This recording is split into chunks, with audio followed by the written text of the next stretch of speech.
Hello, hello, hello. Let's see if this thing is going. It looks like we are getting live on all channels here.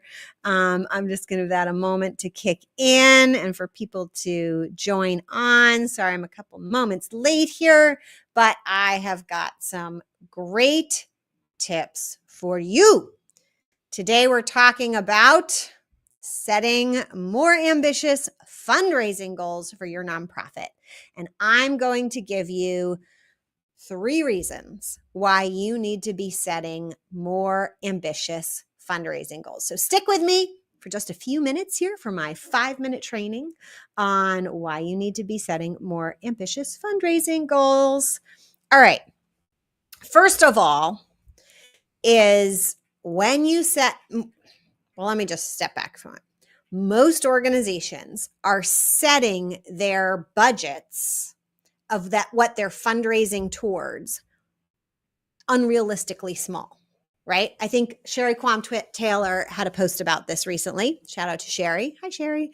Was talking about how many budgets she sees where people, and I've seen this too, people say, oh, we're going to raise this much more next year, but they haven't actually invested expenses into their plan to have the team, the resources to bring that in, right?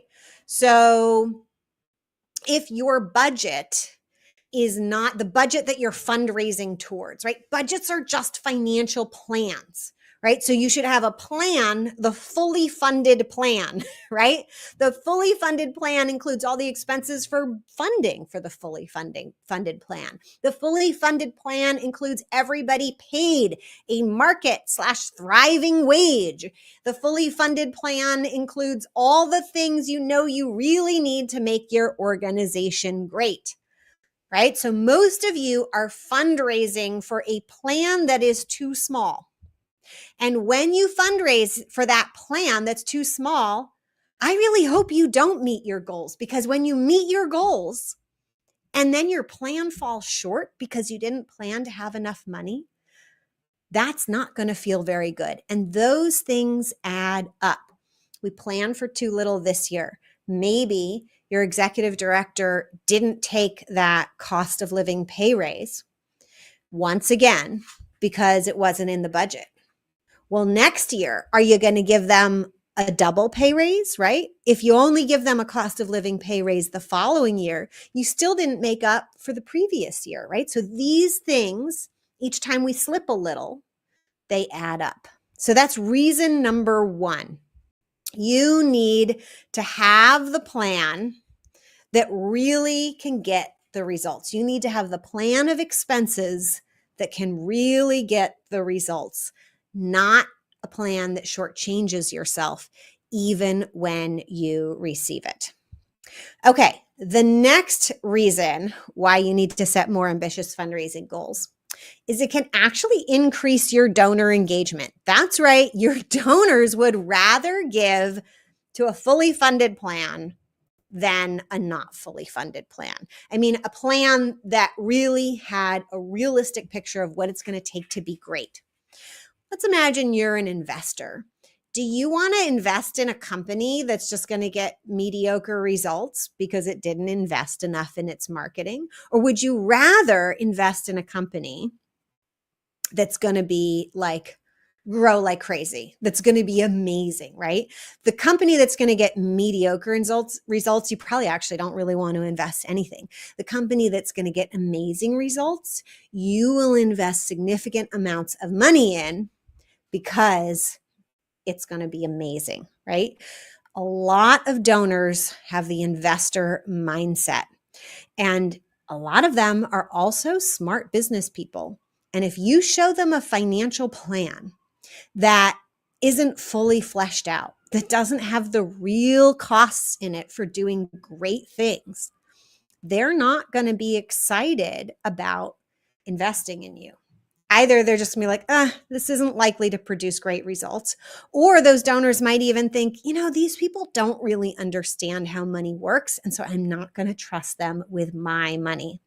So setting those bigger goals for those bigger budgets are actually going to help secure the funding for those bigger budgets. All right. Let's talk about number 3, which is really about the wave of momentum that will come. So when you set bigger fundraising goals to meet what's actually a more realistic budget, a growth budget, you are more likely to meet them. And then you're more likely to grow. And let me tell you, the excitement when people see you growing, when people see you emerging, that brings its own momentum and it attracts more people to you and it gives you even more potential to grow. So you set a bigger budget, you set accordingly bigger fundraising goals, and in that budget, right, has the expenses to achieve those fundraising goals. It helps you actually attract more, especially major donors who want to achieve that. And then you achieve not just your fundraising goals, but you actually achieve growth. You actually achieve greatness in your organization. And achieving that greatness, achieving that growth, making that additional impact, getting that additional awareness brings more people. It brings more major donors. It gets your major donors to recur even more, right? They want to repeat what they got last year. They want more of that excitement. And it brings in the rest of those donors because the excitement starts to exude. It brings in the smaller level donors, but en masse, right?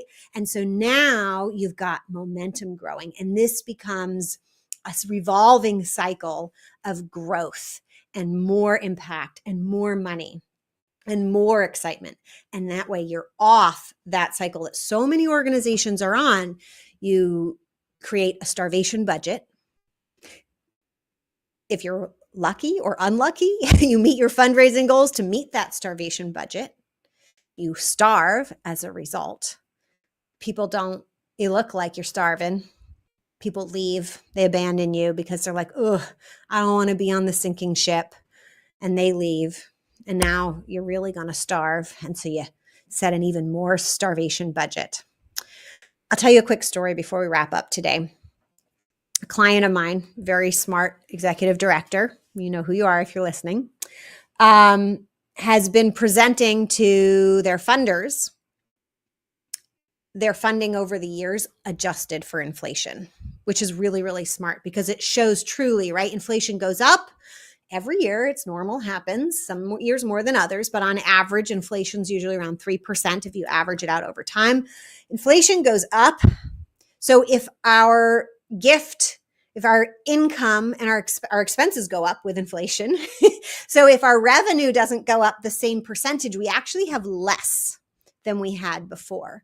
And so when we adjust for revenue, we even out for inflation, and we can see, when we adjust for inflation, we even out our revenue so we can see if we're actually got the same revenue. Did we get the same gift from you or the same funding from you as we got the year before? Did we actually get more or did we actually get less?